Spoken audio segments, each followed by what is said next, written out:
Après la pause des truffes au centre du Québec, c'est le pari fait par un couple de Saint-Léonard-d'Aston.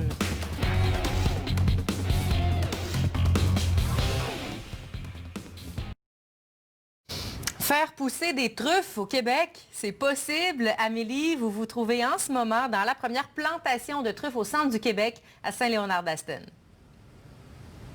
Oui, ça prend de l'imagination là, pour imaginer qu'on peut voir les champignons, les précieux champignons pousser ici, en fait, parce que les champignons poussent dans les racines des arbres à noix. Et il y a une expertise qui a été développée en Estrie par un microbiologiste. Et là, c'est la première plantation, justement, de truffes à prendre forme. Et les plantes, finalement, ont été inoculées en laboratoire, dans des environnements contrôlés et transplantées ici, au centre du Québec. Donc, au printemps.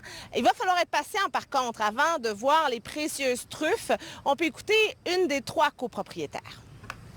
On a 3 variétés de truffes, on a différentes essences d'arbres parce que l'affinité de la truffe va aussi selon l'essence de l'arbre. Mais on a des noisetiers qui vont nous permettre de récolter des noisettes dans 3-4 ans. Fait que déjà, on va pouvoir rentabiliser un petit peu notre investissement un petit peu plus tôt.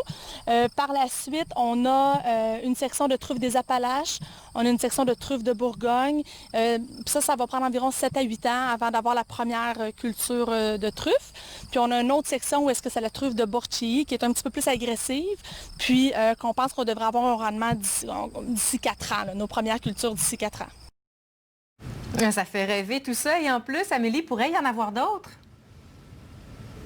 Oui, on souhaite développer une filière. En fait, on a créé Truffes Québec. C'est les premiers actionnaires, finalement, qui veulent développer des plantations comme celle-ci, une dizaine par année. D'ailleurs, il y a déjà des tests de sol qui se font dans plusieurs municipalités sur différents terrains en Mauricie, particulièrement à Saint-Élie-de-Caxton, Sainte-Geneviève-de-Batiscan, pour vraiment développer d'autres plantations comme celle-ci. On veut également créer des cohortes de chiens parce que vous savez, des truffes, comment on fait pour les trouver? Eh bien, ça prend des chiens ou des cochons.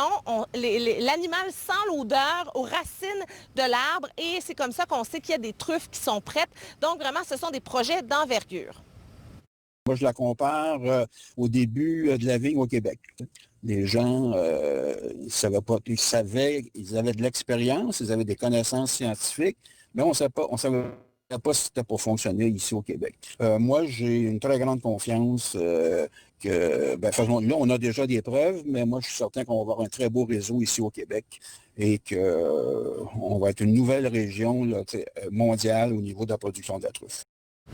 Ici, dans le centre du Québec, ça a nécessité un investissement de 150 000 et à terme, on espère pouvoir produire entre 60 et 300 kilos de truffes. Et vous savez, la truffe, par exemple, qui pousse là derrière moi, ça se vend à 2 500 $ le kilo. Alors, possiblement que si ça fonctionne comme prévu, ça pourrait être assez lucratif. Et on se croise les doigts que ça rende quand même le produit un petit peu plus accessible dans la région. Merci, Amélie.